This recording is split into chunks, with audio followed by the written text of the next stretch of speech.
Describir un dinosaurio investigando sus dientes, un malestar a través del polen o nuestra realidad vista con ojos ajenos. La ciencia se puede contar en el cine y nuestro lugar puede describirse analizando rocas. En Sobre Ciencia vamos a recorrer los caminos del conocimiento, conversando con periodistas en otros países, descubriendo lo que la geología ve en Montevideo, reconociendo nuestro fabuloso pasado prehistórico, cuando la Tierra era diferente, o lo que nos cuentan sobre nuestra salud los árboles o las microscópicas partículas que flotan en la atmósfera. La curiosidad es la energía que nos impulsa en cada edición de Sobre Ciencia.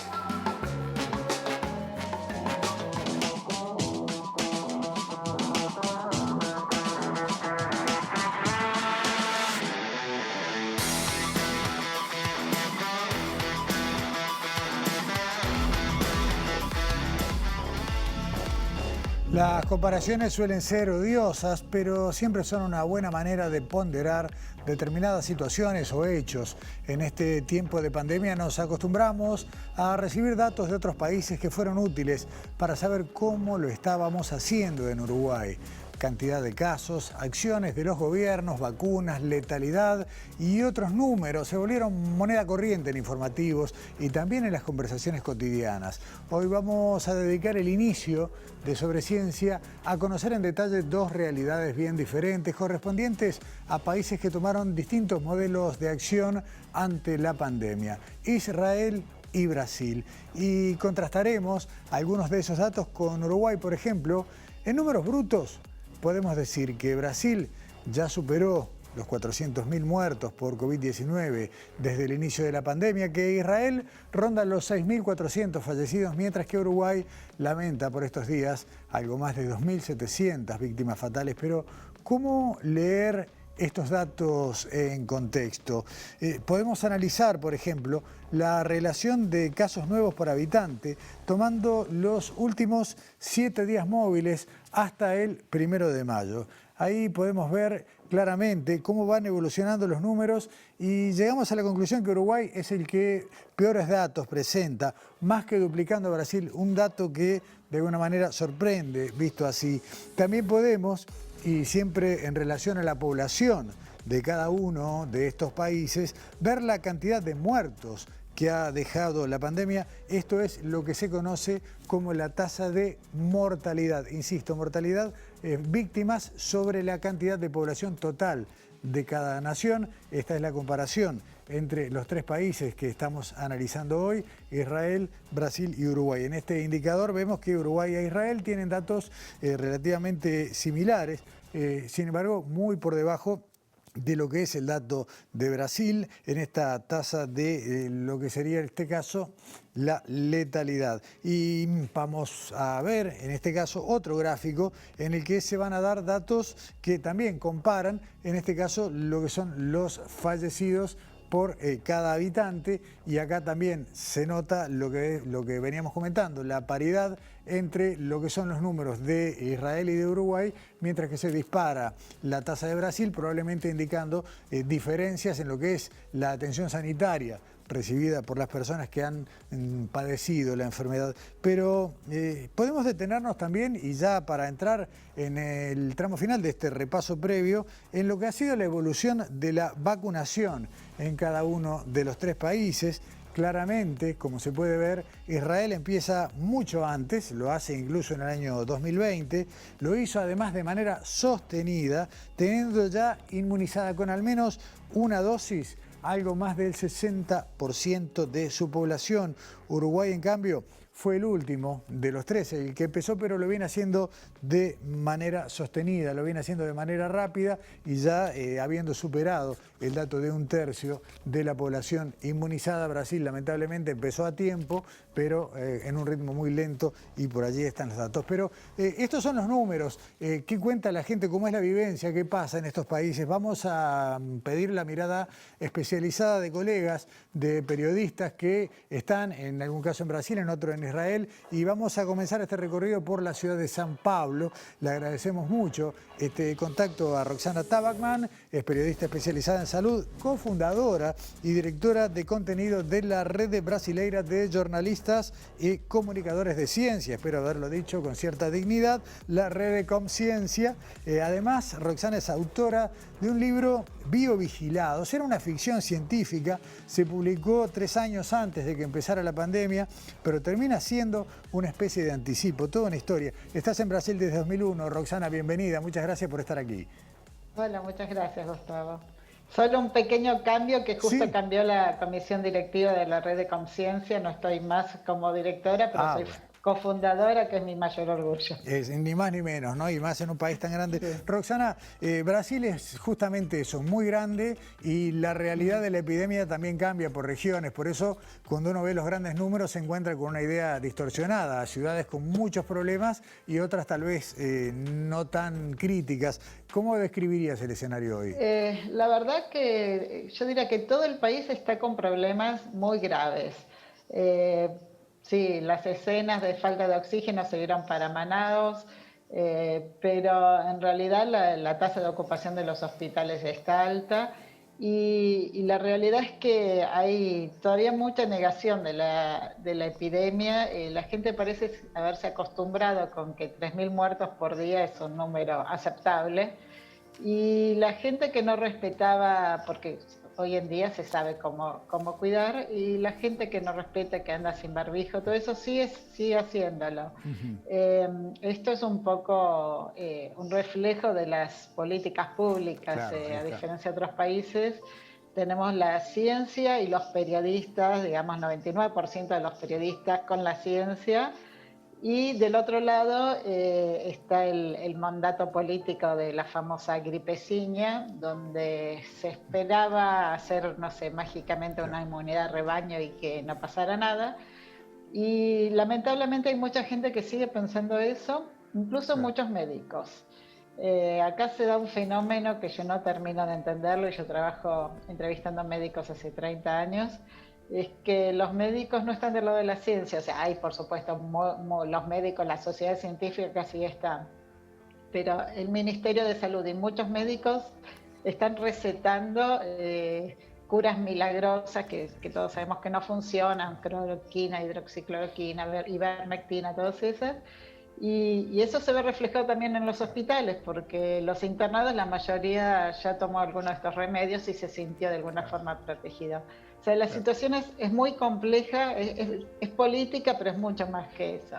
Claro, está bien. Roxana, y acá las dos dimensiones. Vos decías, bueno, la prensa científica fundamentalmente alineada de una manera casi masiva en lo que es justamente te eso, voy ¿no? La a ciencia. corregir, Sí. No es la prensa científica, es toda la prensa. La prensa hay globalmente. Algún que otro comentarista pero en general la prensa está del lado de la ciencia. O sea, las mentiras acá pasan por lo que dice el gobierno, lamentablemente. Claro. Pasa por las redes sociales, pero no pasa por los medios. Ahora, Roxana, muy excepcional, alguna cosa, alguien que haya... ¿Cómo pasan esas mentiras después a las políticas, ¿no? Porque puede ser que el presidente o sus referentes, bueno, traten de minimizar el impacto de la enfermedad, pero esto sería menor si al mismo tiempo hubiera una buena vacunación o medidas sociales, como puede ser una cuarentena. Nada de esto, ¿no?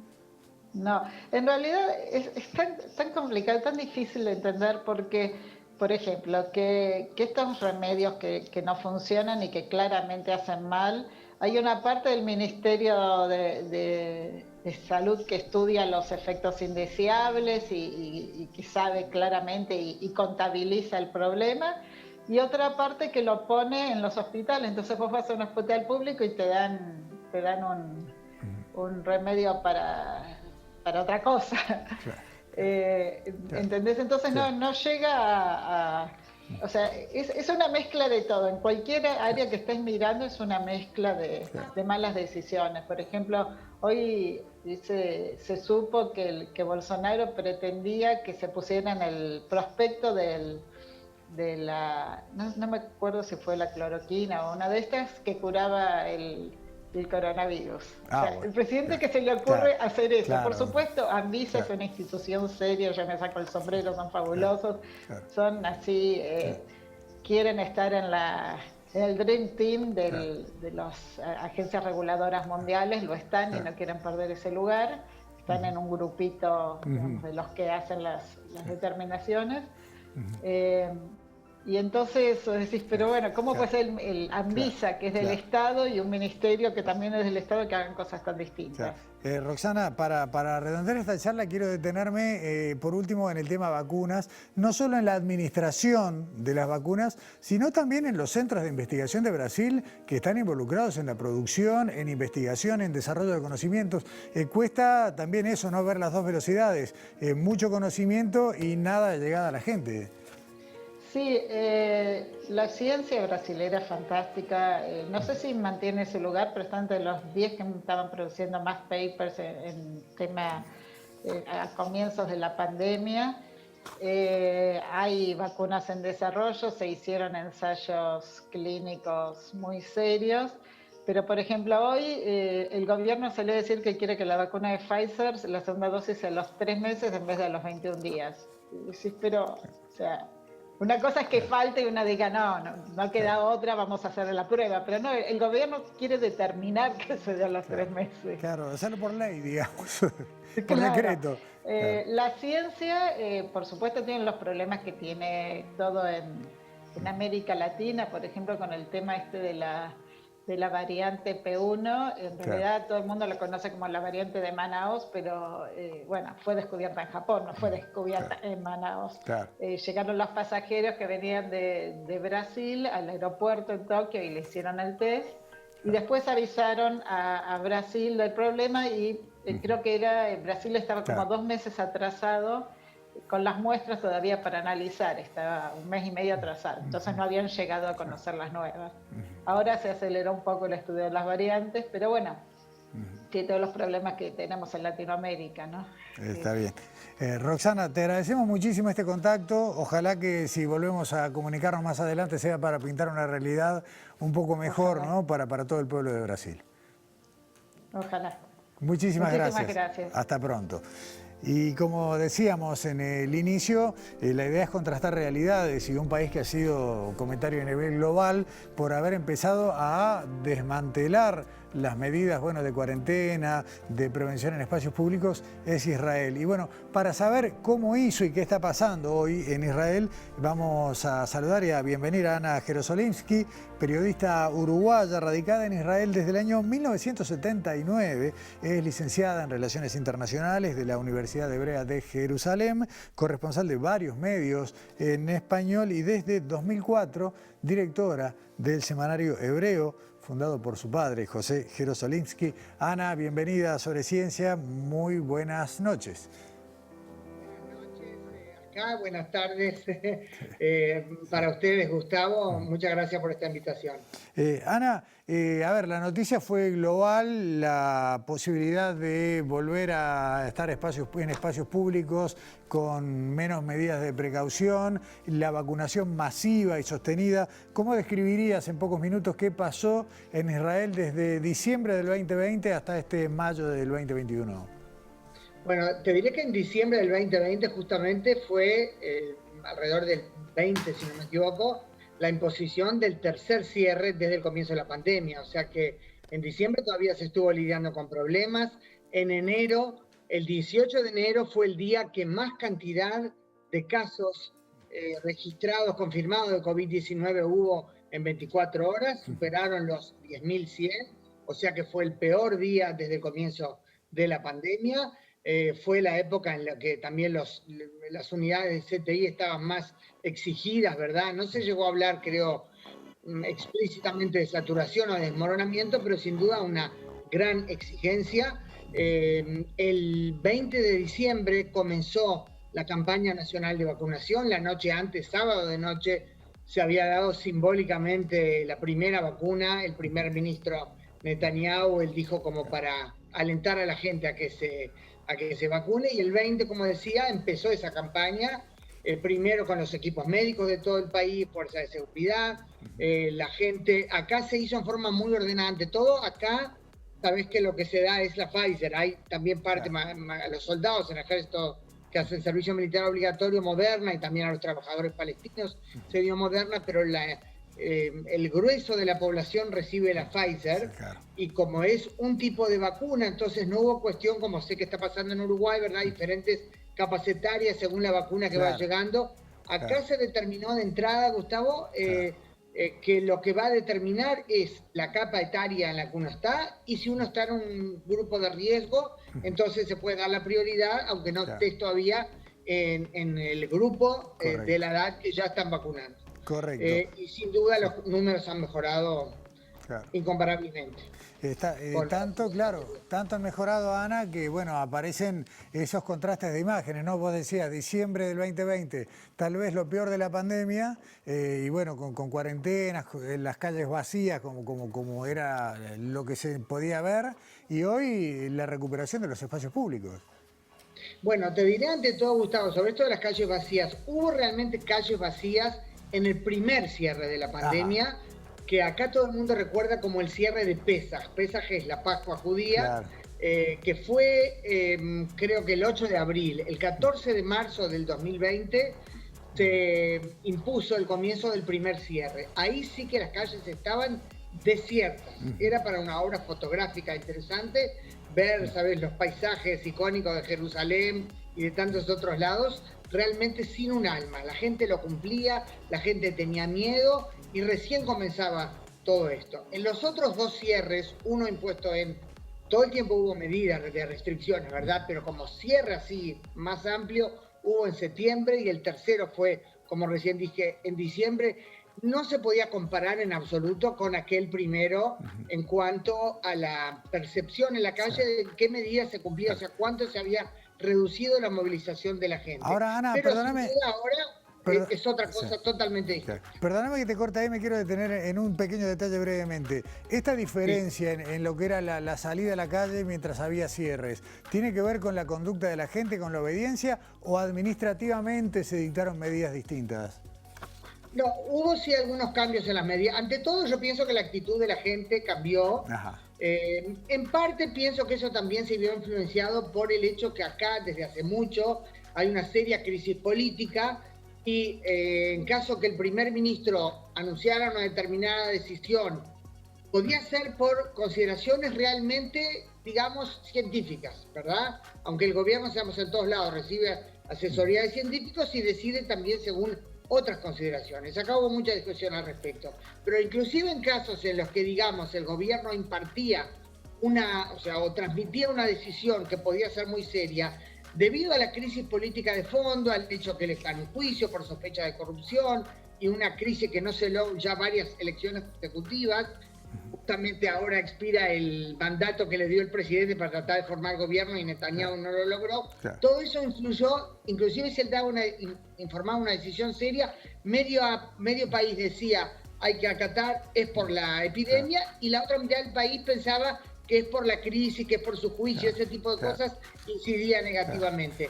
Pero aparte la gente, la gente fue teniendo una actitud diferente, y las medidas fueron cambiando. Bien. En determinado momento, cuando se permitía, por ejemplo, sí ir al lugar de trabajo, y no era todo tan estricto que no salís a 100 metros de tu casa, eso irradiaba una sensación de que puede ser las cosas un poco más light. Bien, Ana. Incluyó, por supuesto, en lo general.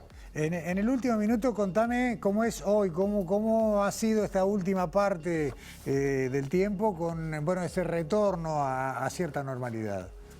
Ante todo, te diré algo de lo que más se habla, que el 18 de abril se canceló la obligatoriedad de usar mascarilla, ¿verdad? Barbijo, tapaboca en la vía pública. Algo muy simbólico, porque se ve a la gente, es lindo poder respirar al aire libre, más que ya está bien el tiempo acá, cuando empieza el calor es complicado. Pero para mí más importante es que ese mismo día los alumnos de todo el país pudieron volver a clase, en escuelas, primarias, en liceos. Eso es de fondo mucho más importante que no tener que usar el barbijo. Los números cambiaron en forma impresionante. De aquel enero que yo te decía, de más de 1.100 casos, más de 10.100 casos en un día, se pasó hace ya varios días, hay menos de 100 nuevos contagios por día, cada 24 horas. Hay en estos momentos poco más de 1.200 casos activos. Como bien tú dijiste al comienzo, ya inclusive más de 5 millones con la segunda dosis de la vacuna. Los números son muy alentadores y se espera que dentro de poco también se pueda comenzar a vacunar a la capa etaria de entre 12 y 15 años, claro, lo cual va a ser muy positivo y aportar más aún. Ana Gerosolinski, muchísimas gracias. Ojalá que esto no tenga marcha atrás y que, bueno, sigamos viendo cómo va a ser recuperar la normalidad de a poco en todas partes. Hasta pronto. Gracias, Gustavo. Gracias. Hacemos la primera pausa en este Sobre Ciencia de hoy. A la vuelta vamos a hablar de piedras, plantas y dinosaurios.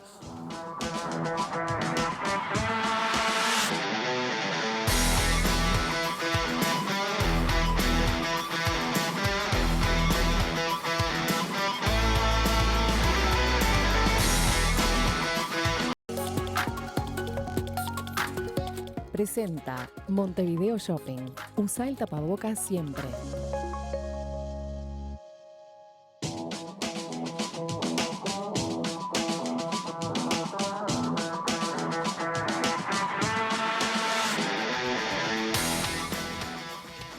Segundo segmento de Sobre Ciencia, y como es habitual y mientras duran, ¿no?, las medidas que hacen que, bueno, nos cuidemos manteniendo distancia y reduciendo al máximo la cantidad de gente aquí en los estudios de TV Ciudad, incorporamos a través de Zoom a nuestras compañeras y colaboradoras. Hoy arrancamos con Daniela Hirschfeld. ¿Cómo estás, Daniela? ¿Qué tal? Buenas noches. Buenas noches, Gustavo. Buenas noches a todos. Y bueno, aquí estamos nuevamente con más ciencia nacional. Está muy bien. Daniela, a ver, anduviste mirando árboles, interacciones de algunos de estos árboles con nosotros los seres humanos, interacciones que no siempre son las más agradables. A ver, contame un poquito.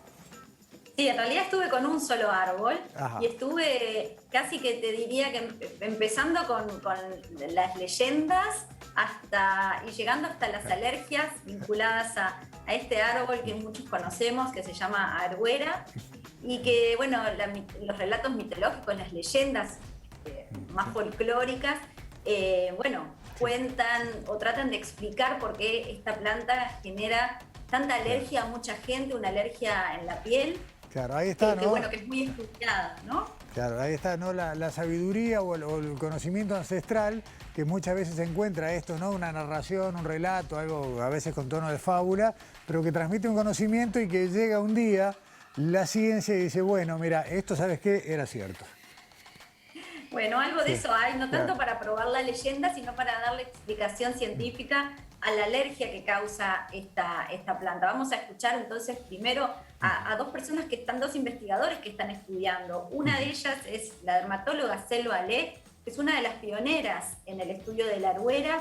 Ella es directora de la unidad de alergias del Hospital de Clínicas y es profesora agregada de dermatología de la Facultad de Medicina. Y allá por los 90, fines de los 90, con Fernando Ferreira de la Facultad de Química, empezaron a estudiar cuáles eran los compuestos químicos que causaban realmente la alergia. Y ahora, varios años después, más de 2 décadas después, un joven investigador, Manuel Menteguiaga, del CENUR, de la sede de Tacuarembó, quiere actualizar esos conocimientos del 97 y bueno, y nos va a contar ahora, tanto Manuel como Selva nos van a contar más sobre esta planta y los estudios que están haciendo. Bárbaro, vemos la primera parte del informe entonces.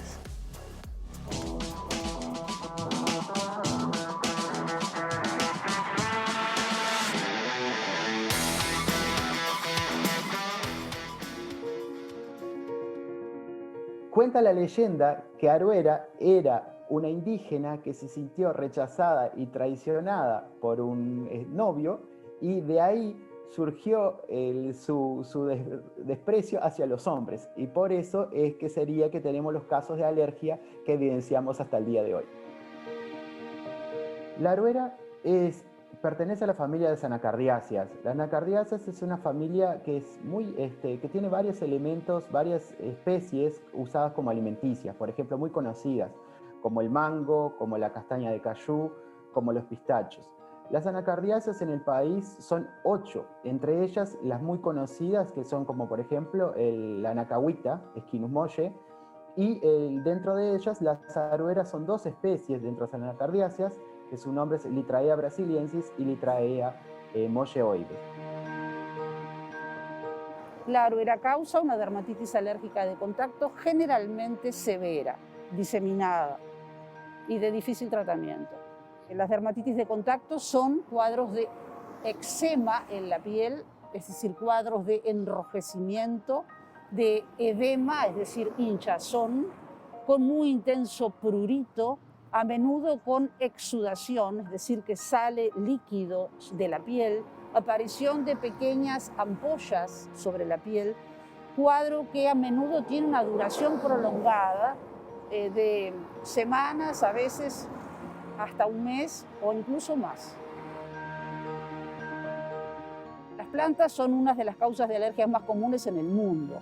La aruera en especial pertenece a una familia que es la familia Anacardiaceae, que es la causa más común de alergias por contacto en el mundo, y por lo tanto existen otras plantas en otros países, por ejemplo en el norte, en Estados Unidos, la llamada hiedra venenosa, que está diseminada en las costas este y oeste del país, da unas alergias sumamente importantes y sumamente severas que de alguna manera remedan y se parecen a nuestras alergias por aruera.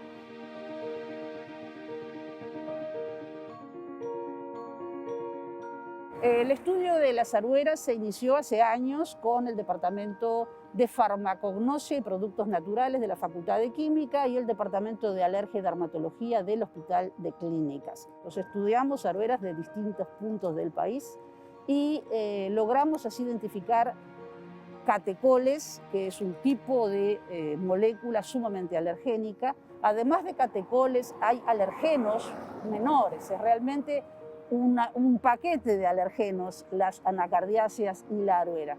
Esos alergenos menores, por ejemplo, son los resorcinoles, que también son alergénicos. El interés más grande ahora es describir más estrictamente, más específicamente y más exactamente las moléculas de estos alergenos, ahora que tenemos medios disponibles más avanzados, y también las variaciones de los alergenos en las distintas arueras de los distintos puntos del país y de en distintas estaciones del año.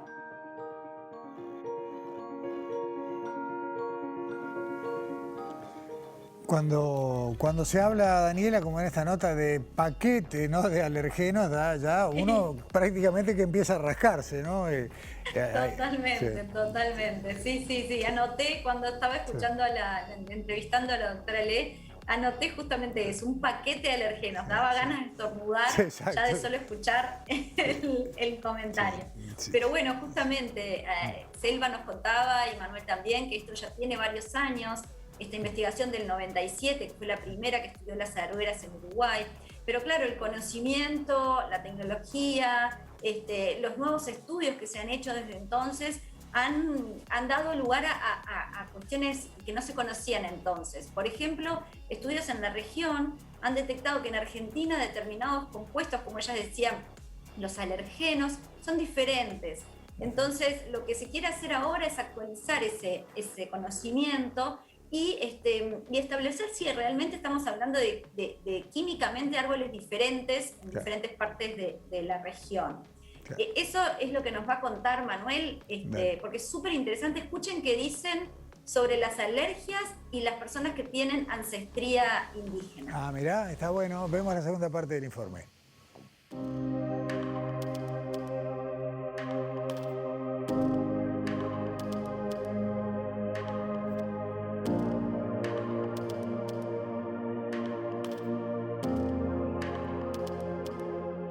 Este año, junto con el doctor Fernando Ferreira, somos responsables de un proyecto CSIC que está comenzando para estudiar justamente los alergenos de las arueras. Primero, para profundizar aspectos que previamente abordaron en el trabajo del año 97, sobre todo de la química, comprobar algunas cosas que quedaron en el trabajo pasado sin respuesta. Y por otro lado, le agregamos en la parte química el estudio de los componentes volátiles de las arueras. Y esto es muy relevante, ¿por qué? Porque las arueras en general no solo emiten y no solo producen casos de dermatitis por contacto, sino que se ha reportado y se ha visto folclóricamente que las personas simplemente por aproximarse a un árbol pueden llegar a tener casos de dermatitis. Entonces los compuestos volátiles juegan un papel muy relevante. Otra parte de nuestro estudio que suma a lo anterior es la parte de histoquímica. Y esto es la química en el tejido. Nosotros lo que pretendemos tenemos junto a un grupo de especialistas, lograr identificar dónde están los compuestos alergénicos en la planta, principalmente a nivel de hoja, a nivel de corteza, a nivel de madera. La parte de clínica, que está a cargo de la doctora Selvalé, tenemos la parte genética, que también tenemos un compañero, Yasser Ventura, de nuestro CENUR, que se va a dedicar a hacer el estudio genético de las personas más afectadas. ¿Esto por qué? Porque se sabe que hay personas que son más y menos afectadas a la aruera. Entonces, las personas más afectadas y las menos afectadas vamos a hacer un ensayo de la ancestralidad genética de las mismas.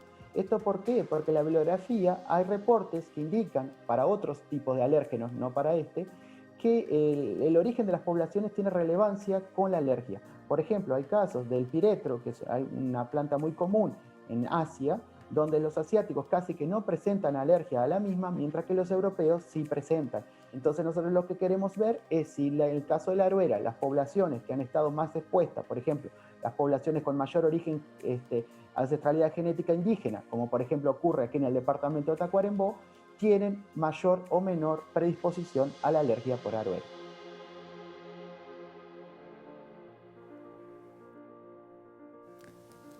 Muy interesante, Daniela, sobre todo esto último, ¿no? Que tiene que ver incluso con el componente evolutivo, ¿no? La evolución en contacto, digamos, regular con la aruera tal vez hubiera generado alguna sensibilidad menor o alguna capacidad de reacción. Linda línea de investigación. Exacto, ahí entran con varias ciencias, porque no solamente entonces se va a estudiar a nivel químico y a nivel médico, sino también a nivel genético, ¿no? Claro. Porque la genética también puede predisponer a tener más o menos alergia.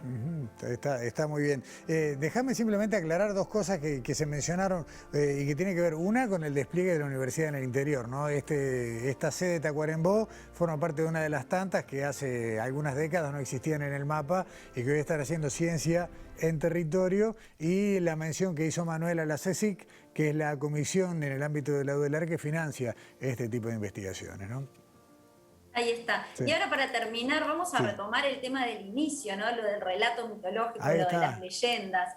Y vamos a salir de las leyendas, pero vamos a hablar de la sabiduría popular, de cómo, sobre todo en la persona de campo, que es donde Selva decía que es en la población que más afecta esta alergia, porque es la que está más en contacto con los árboles, con estas arueras. Bueno, cómo la sabiduría popular ha dado como recomendaciones para evitar las alergias. Y hay, bueno, todo un folclore vinculado, es bien colorido lo que recomiendan. Pero estas recomendaciones, que nos lo va a contar Manuel, ¿tienen un fundamento científico o no? Y eso es lo que vamos a escuchar de Selva. Escuchen bien, que puede sorprenderlos la respuesta. A ver este contrapunto.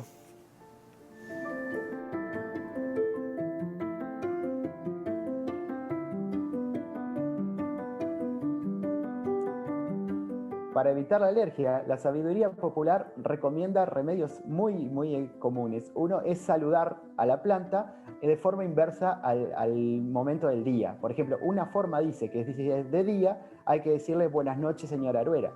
La otra forma es que si es de mañana, se le dice buenas tardes, señora Aruera. De esa forma nos evitaríamos los casos de alergia. Se puede decir que el fundamento de estas recomendaciones fundamentalmente está en algo que tiene un término bastante largo, que es psiconeuroinmunoendocrinología, es decir, nuestro sistema nervioso, nuestra psique, de alguna forma influye, comanda o interactúa, mejor dicho, con nuestro sistema endocrino, con nuestras hormonas y con nuestro sistema inmune. Y cuando hablamos de alergias, hablamos del sistema inmune. Hay una relación, un diálogo y una interacción muy importante entre el sistema endocrino, el sistema inmune y el sistema nervioso. Por lo tanto, a veces, por esa razón, uno dice, bien, tiene más predisposición a enfermarse porque está deprimido, o porque está cursando un duelo, o tiene menos porque realmente está muy bien y contento en la vida y feliz, y la felicidad nos da fuerzas y nos da salud. Bueno, algo de eso es cierto. O sea que no podemos decir que sea solamente folclórico. Hay una base científica en la influencia de nuestro sistema nervioso sobre todo nuestro organismo.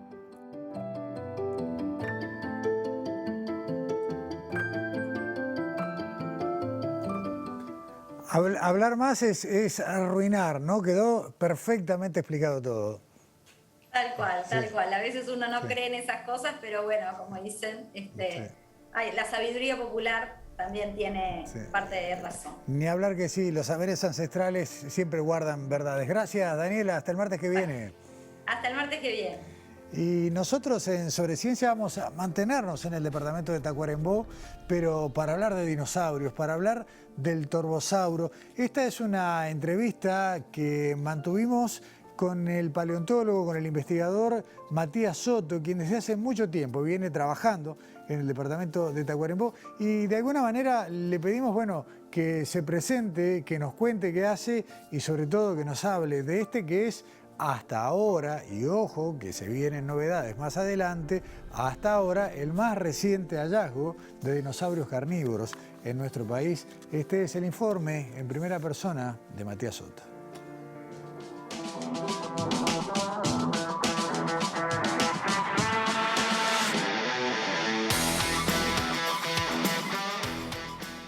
Mi nombre es Matías Soto, soy geólogo y paleontólogo con estudios de maestría y doctorado, y lo que estudio son dinosaurios y la fauna acompañante, es decir, de la era mesozoica en Uruguay.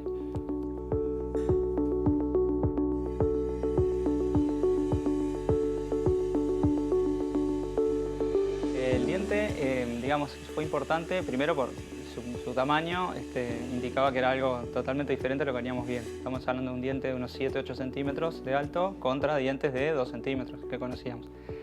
Fue el primer diente que pudimos asignar con certeza a un género, Torvosaurus en este caso, y confirmando un poco la edad de la formación de Tacuarembó, porque Torvosaurus solo se encuentra en rocas de fines del Jurásico. Y además, como solo se conocían Estados Unidos y Portugal, tenía además adicionalmente proporcionada información de una distribución mucho más amplia para ese género que lo que se conocía hasta el momento. Con esa forma puntiaguda, recurvada, con bordes aserrados, inconfundiblemente comía carne. Pero después, bueno, se pueden hacer otras inferencias.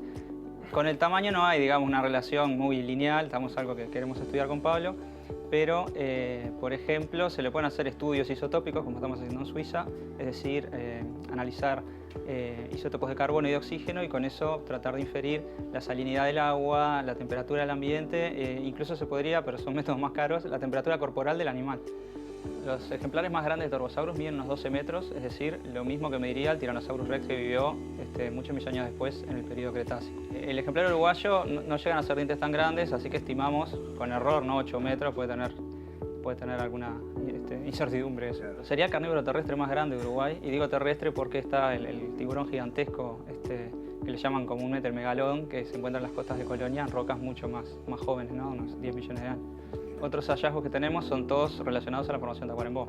Tenemos otro dinosaurio carnívoro un poco más chico, Ceratosaurus, que tenía un cuerno en la nariz, también representado por dientes. Después tenemos, siguiendo con dinosaurios, tenemos huellas de cuchilla de lombú, que bueno, Pablo las ha estudiado mucho. Después, saliendo de los dinosaurios, pero siguiendo en los reptiles, tenemos dientes de cocodrilos y un fragmento de hocico de cocodrilo también, de la zona de Valledén. Y después hay muchos peces, desde los celacantos hasta peces acorazados, cuyas escamas son los fósiles más comunes de Tacuarembó, peces con pulmones, es decir, que resistían las sequías cuando eso pasaba. El estado de preservación en Tacuarembó es un tema que nos está preocupando bastante porque la cantera en la que estábamos trabajando mucho fue, digamos, sobreexplotada y el nivel fosilífero quedó, digamos, sepultado y bastante complicado de acceder, lo que es una lástima porque ese lugar hubiera dado origen a muchas tesis quizás y trabajos futuros. Tenemos algún proyecto para tratar igual de trabajar allí. Luego hay que seguir trabajando en otros lugares, ¿no? El tema de las huellas también preocupa porque hasta ahora no se ha concretado, estamos más cerca pero no se ha concretado el museo y están expuestas a la erosión natural, ¿no? Pensemos que es algo que estuvo 150 millones de años, que tuvimos la suerte de encontrarlo a tiempo y bueno, no podemos permitir que eso se pierda, ¿no?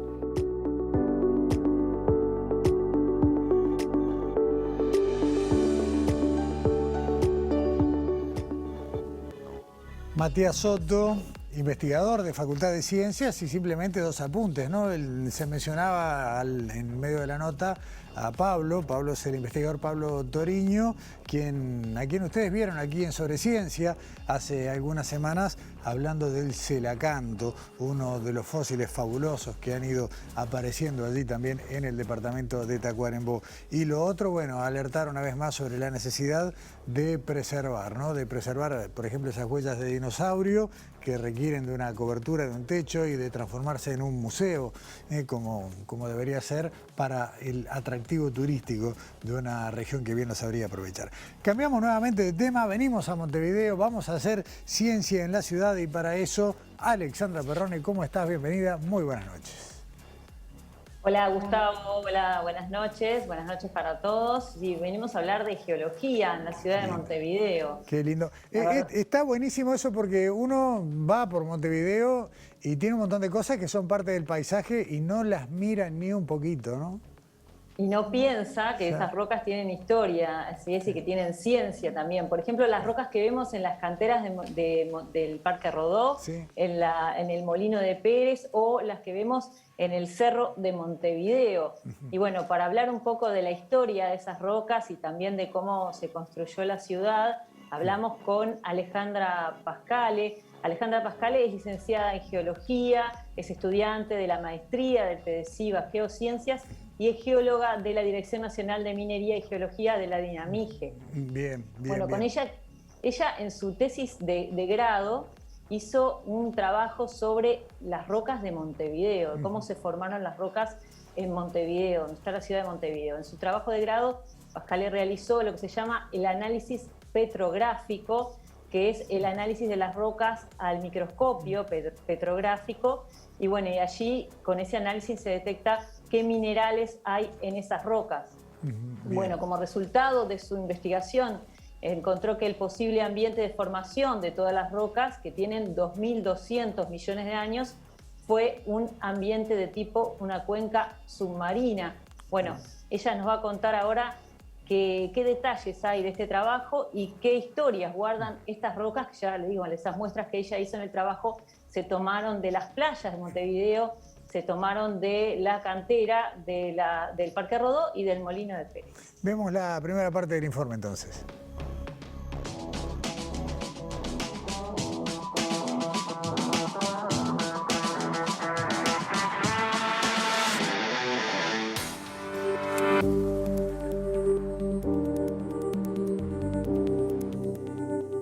Soy Alejandra Pascale, licenciada en Geología y estudiante de la maestría del PEDESIVA Geociencias de la Universidad de la República. Montevideo fue parte de mi trabajo de tesis de grado, bajo la tutoría del doctor Pedro Yanzábal, y en él se estudió las rocas metamórficas del basamento cristalino de Montevideo. Este es un ejemplo de ellas, los cuales corresponden a rocas de tipo ortoneises. Otro tipo de rocas que relevamos fueron todas las puntas rocosas de las playas, lo que es el Cerrito de la Victoria y lo que es el Cerro de Montevideo, que constituyen un alto topográfico. Estas son canteras muy viejas, junto a una que está muy cercana también para el este, que es la de donde está el Molino de Pérez.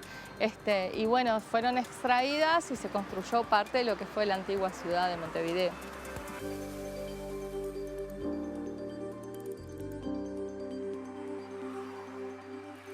En La Teja se rellenó, pero había una cantera con la que se construyó parte de lo que fue la escollera del puerto de Montevideo. También se extraían ahí un material de tipo granítico, gris azulado, con lo que se hicieron las calles, las avenidas, las principales avenidas de Montevideo, del Montevideo antiguo. Lo interesante del Cerro de Montevideo es que antes se pensaba que era un volcán apagado.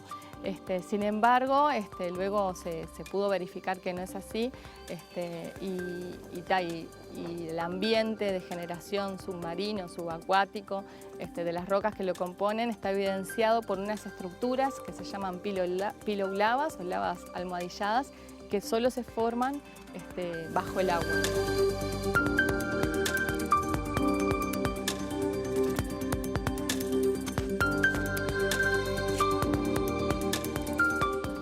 Cuánta información, Alexandra, ¿no? En poco tiempo y en poco espacio geográfico incluso.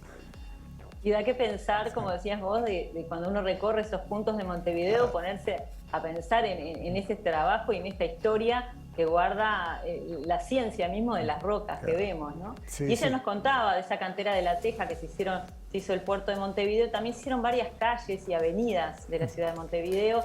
Esto le permitía, ella nos contaba, permitía la posibilidad de tener una vialidad dinámica respecto a lo que eran las calles de piedra, ¿no? Claro, Bueno, lo que se extraía. Y en este segundo take nos va a contar qué es lo que está pasando ahora, ¿no? ¿Qué se extrae hoy en día? Y nos hablaba de cuáles son los recursos minerales que se extraen en nuestra ciudad, para qué se utilizan y cómo se comercializan. Minería, ¿tenemos minería actualmente activa en lo que es la ciudad o el departamento de Montevideo? Así es, tenemos minería activa en el departamento de Montevideo. Bueno, lo vemos entonces. Muchas gracias.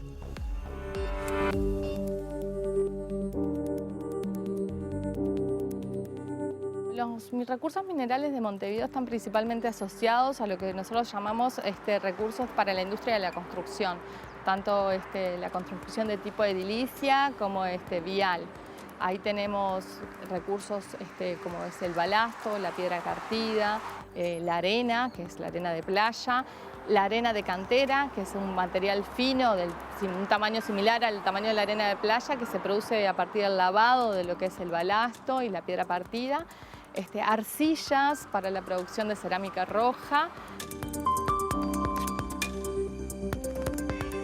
Hay una cantera de piedra partida, un par de canteras de piedra partida que son las que están funcionando actualmente, que son canteras Montevideo. Piedra partida se extrae en lo que es el barrio La Cruz de Carrasco, Carrasco Norte, en lo que es principalmente canteras Montevideo.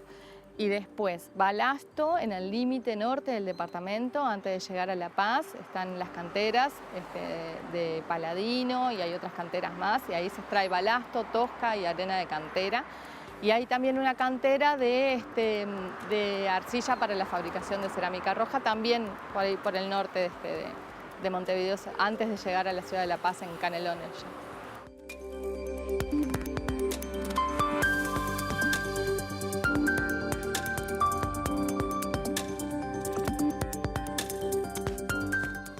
Son recursos económicos importantes, son extracciones que están funcionando en este momento y que los montevideanos, si vos le preguntás dónde hay una cantera o alguna producción mineralógica en la ciudad, bueno, creo que ninguno se da cuenta, ¿no? No, bueno, justamente es la idea de hacer esta ciencia en la ciudad, ¿no? Aprender la ciencia que hay en los rincones de nuestra ciudad. Y bueno, yo me despido hasta el martes que viene. Muy bien, gracias Alexandra, nos vemos el martes. Hasta el martes. Hasta pronto. Nosotros cerramos aquí este segundo bloque. A la vuelta de la pausa vamos a hablar de alergias y algunas herramientas que los científicos diseñan para ayudar a quienes las padecen.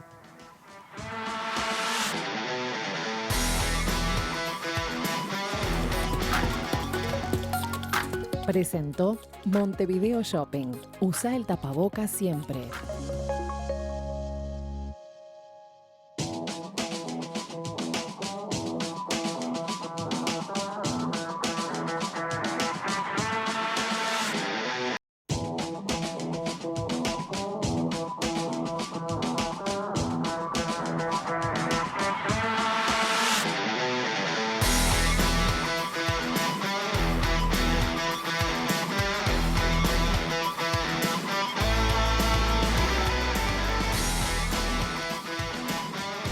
Tercer y último bloque sobre ciencia en esta noche y déjenme que les anticipe que al cierre del programa de hoy y también del próximo, nuestro compañero, amigo y experto en cine, Wilmar Umpierres, nos va a recomendar algunas películas científicas para compartir, como para, bueno, irnos con alguna recomendación o sugerencia y seguir hablando y conociendo cosas de ciencia en familia y en los ratos libres. Pero eso al cierre. Ahora nos metemos en algo que tiene que ver con lo que le pasa a muchísima gente, me animo a decir a casi todos de una u otra manera tenemos alguna sensibilidad, lo que después termina manifestándose como alergia. Hay quienes, bueno, prácticamente no tienen manifestaciones, pero hay otros que realmente pasan tiempos muy complicados, sobre todo en estas estaciones de transición, como este otoño que estamos atravesando, o como también vuelve a surgir en primavera. La investigación científica está permanentemente tratando de generar más conocimientos, pero en este caso, además de conocimientos, hablamos de herramientas y de la posibilidad de que a partir del trabajo de investigadores de nuestro país se pueda contar en el celular con un insumo que pueda ser útil tanto para generar más conocimiento como para ayudar a los alérgicos. Le agradecemos muchísimo a Ángeles Beri, justamente palinóloga, investigadora de Facultad de Ciencias, que integra un grupo multidisciplinario y que desarrollaron una aplicación para alérgicos. Ángeles, ¿cómo estás? Muy buenas noches. Buenas noches. Muy bien, muchas gracias por la invitación. Gracias a ti, bienvenida a Sobre Ciencia. Ángeles, primero aclarar, ¿no? El término palinólogo tiene que ver con que una de tus especialidades es el estudio del polen. Exacto, Sí. Es mi especialidad. Está bien. Es el estudio de los granos de polen y también otros elementos, como las esporas, ¿no? Claro. Los granos de polen son más bien elementos de plantas superiores, los pinos, las Spartacuflor. Las esporas de los helechos también forman parte de ese conjunto que estudiamos, esporas de hongos que tienen relación específicamente con las alergias, por ejemplo, en este caso, y algunas otras cositas más. Está bien. Pero esos son los grupos que, digamos, que estudia la palinología. Está bien, y si bien hoy nos vamos a detener a hablar de polen actual y del que provoca las alergias, quiero contarle brevemente a la gente que también hay una línea de trabajo que tú sigues que tiene que ver con el estudio paleontológico del polen, ya que también es una herramienta que sirve para algún aporte de conocimiento en investigaciones justamente de este tipo, ¿no? De remontarnos millones de años para atrás.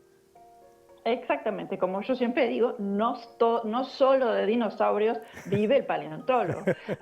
Hay paleontólogos que no trabajan en dinosaurios ni en animales grandotes como puede ser la megafauna, sino que trabajamos en cosas prácticamente invisibles como los granos de polen, que en realidad son muy pequeñitos, pero que nos dan mucha información acerca de cosas tan grandes como el clima de la Tierra o inclusive hasta cuestiones como de la geografía de la Tierra. Así que tiene muchas aplicaciones, ¿no? Este tipo, un grano de polen, si puede resistir el paso del tiempo como para hacer insumo para un estudio paleontológico, estamos hablando de algo que tiene peculiaridades como esta, ¿no? Su capacidad de resistir. Exactamente, los granos de polen y las esporas también tienen una pared externa que se llama exina, que tiene una sustancia muy resistente que se llama esporopolenina, que hace que se pueda preservar y que luego después cuando lo trabajamos en el laboratorio para poderlo estudiar, a los pobres le hacemos de todo y ellos se están resistiendo ahí porque su pared está compuesta de esta sustancia que es una de las sustancias más resistentes que hay en la naturaleza, ¿no? Está muy bien. Y acá empezamos a hablar del día de hoy y sobre todo de esta estación del otoño y de la presencia del polen, algo que, bueno, genera distintos tipos de reacciones alérgicas y que ustedes abordaron en este equipo interdisciplinario, ¿no? Porque por un lado estás tú con este aporte desde la palinología, hay un aporte de la ciencia de la salud, de la medicina y también hay un aporte desde la informática y de la ingeniería. Exactamente, eso es lo interesante de esta línea de trabajo, que no estoy yo sola en el laboratorio, sino que hay un equipo de palinólogas, por suerte.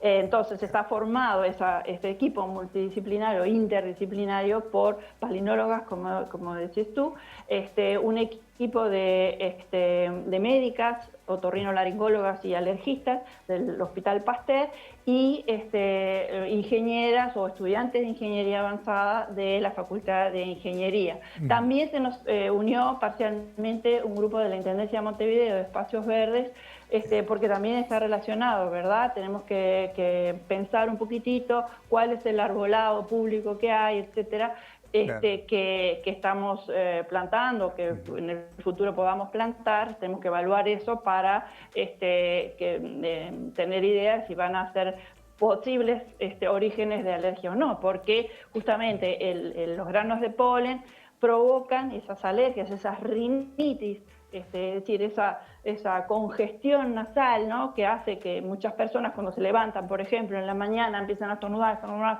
y es una cosa muy molesta, que si bien no es una cosa súper grave, pero puede llegar a ser muy molesta y puede llegar a ser la base de, en algunos casos de algunas personas, la base de otras complicaciones como fenómenos de asma y eso que realmente pueden ser muy, muy importantes. Inclusive se ha publicado hace poquito un trabajo que relaciona la concentración de los granos de polen en el aire con la aparición o los pulsos de la COVID-19. Bien, lindo, sí.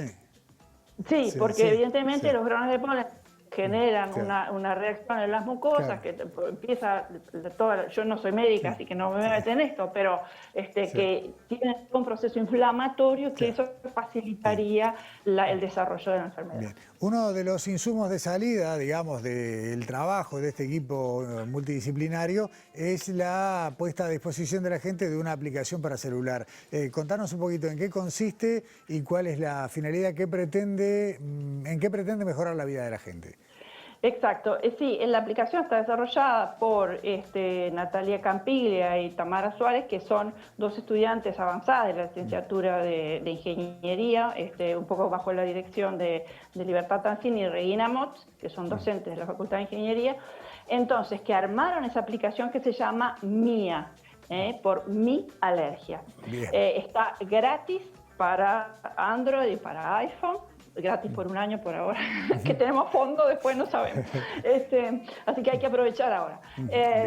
Hasta ahora tenemos unos 700 usuarios más bien. ¿Y qué tiene? Tiene la información actualizada, prácticamente diaria de la concentración y los tipos de granos de polen y esporas de hongos que también son, que provocan alergias, que hay en Montevideo. Nosotros estamos monitoreando desde la Facultad de Ciencias con un muestreador, monitoreamos todos los días lo que hay en la atmósfera y la concentración. Entonces, por un lado, los usuarios van a saber eso, ¿verdad? ¿Qué concentración? Hay alertas en relación a si, por ejemplo, el usuario sabe, o el usuario sabe que es alérgico a tal cosa, puede entrar en la aplicación, ponerlo y la aplicación le avisa cuando las concentraciones son suficientemente grandes como para tener cuidado y tomar algunas medidas, como por ejemplo tomar antialérgico, etcétera, ¿no? O sea que hay información de concentración, a su vez hay información de cuáles son las plantas, porque no todas las plantas provocan, el polen de las plantas provocan la alergia, ni tampoco en cualquier concentración, ni tampoco a todas las personas de la misma manera. Entonces, tiene ese conjunto de información de granos de polen, de esporas de hongos, de plantas que los generan, pero al mismo tiempo puede ser una herramienta para los médicos, ¿verdad? Alergistas, otorrinos, porque hay un diario de síntomas que el usuario puede llenar cuando aparecieron los primeros síntomas, etcétera, de manera que el médico en la consulta puede llegar a usarlo como parte de insumos para un diagnóstico y tratamiento, ¿verdad? Más allá de que los médicos también pueden tener la información de qué tipo de granos de polen hay en cada momento. Está bien. O sea, Ángeles, por lo que tú decías hace un ratito, mientras el programa tenga financiamiento, ustedes se van a encargar diariamente de que la información en la app esté, actualizada en todo lo que tiene que ver con la ciudad de Montevideo. Exactamente, viste en el punto. Está bien. Hay que aprovechar ahora. Y está bueno visualizar estos pequeños casos que tienen que ver con el aporte de fondos para la ciencia y cómo se vinculan con la vida diaria, ¿no? Exactamente. Sí, está muy bien. Ángeles, Beri, volvemos a hablar más adelante a ver cómo funcionó en esta temporada de alta demanda la app y cómo llegamos a la primavera, que es el otro punto álgido de todo esto. Exactamente. Con mucho gusto. Muchísimas gracias. Hasta luego. Buenas noches. Y bueno, nos vamos, como les decíamos, nos vamos con recomendaciones de cine. Se las pedimos a nuestro compañero Wilmar Umpierres, que además de trabajar en muchas áreas del periodismo, es crítico de cine profesional y sabe un montón. Ciencia y cine, recomendaciones hoy y el martes que viene más, así que ya saben, el martes que viene nos vemos.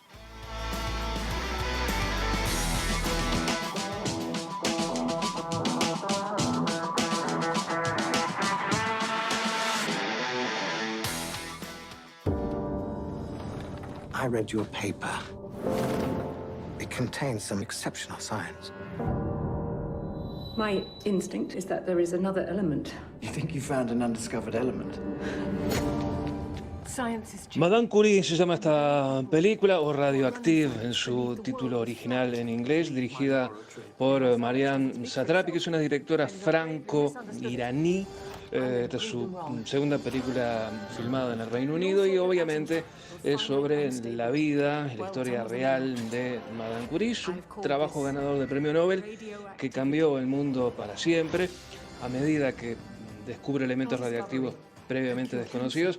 Pronto se vuelve evidente que su investigación podría conducir a aplicaciones en la medicina que podrían permitir salvar miles de vidas, pero también a usos en la guerra que podrían destruir a millones de personas. Este es el eje narrativo de esta película, que está protagonizada por Rosamund Pike, una actriz que no amerita mayores presentaciones, es de una robustez actoral absolutamente incuestionable, en una película que probablemente tenga algo de convencional, pero el peso de la historia y de sus actuaciones hace que sea absolutamente recomendable.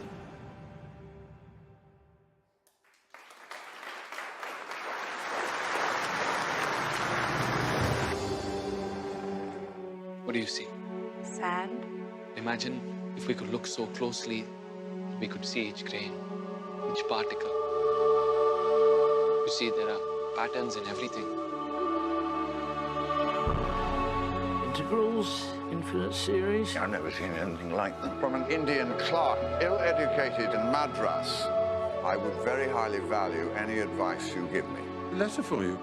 Otra película británica y que tiene que ver con el universo de la ciencia, en este caso El hombre que conocía el infinito, dirigida por Matt Brown, narra la historia de Srinivasa Ramanujan, un matemático indio que hizo importantes aportes y contribuciones al mundo de las matemáticas, como a la teoría de los números, las series y las fracciones continuas, y con su trabajo este matemático consiguió entrar en la Universidad de Cambridge durante la Primera Guerra Mundial, donde continuó trabajando en sus teorías con la ayuda de un profesor británico, de G.H. Hardy, a pesar de que todos los emprendimientos que su origen indio suponían para los estándares sociales de aquella época, bueno, más problemas que soluciones. Es una buena película que retrata muy bien una época, se destaca por lejos la tarea de Jeremy Irons, muy bien acompañado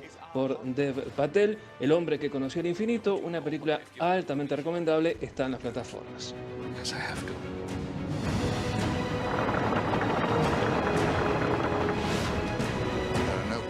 That can determine the outcome of matters of the heart. We are merely explorers of infinity in the pursuit of absolute perfection. I owe you so much. No. It's I who owe you.